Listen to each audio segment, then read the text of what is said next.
শীতকাল মানেই চারিদিকে সবজির নানা সম্ভার। আর আজকে বিভিন্ন রকম সবজি দিয়ে বানিয়ে নেব ছোট ছোট মৌরলা মাছের চচ্চড়ি। সবার আগে মাছগুলো হলুদ লবণ দিয়ে মাখিয়ে নিয়ে মুচমুচে করে ভেজে নেব। তারপর চলে যাব রান্নার নেক্সট স্টেপে। এখানে আমি দুটো পেঁয়াজ কাঁচা লঙ্কা কেটে রেখেছি। আর সবার আগে এরপর বেগুনগুলো ভেজে নেব।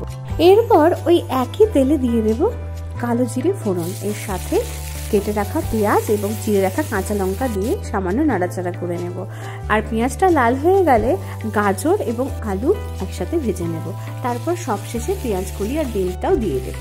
তারপর একে একে হলুদ গুঁড়ো, লঙ্কার গুঁড়ো, নুন এবং সামান্য চিনি দিয়ে সুন্দর করে ভেজে নেব। তারপর সমস্ত কিছু ভাজা হয়ে গেলে এর মধ্যে দিয়ে দেব সামান্য জল। জলটা কিন্তু পরিমাণ বুঝে দেবে। যদি তোমরা মনে হয় একটু শুকনো খেতে চাও তবে শুকনো দেবে। আমি যেহেতু একটু মাখামাখা করতে চাই জলটা একটু বেশি দিয়েছি। এরপর রান্নাটাকে 2 মিনিট ঢেকে রাখবো আর ভাজা মাছগুলো আর বেগুন দিয়ে দেবো এর মধ্যে।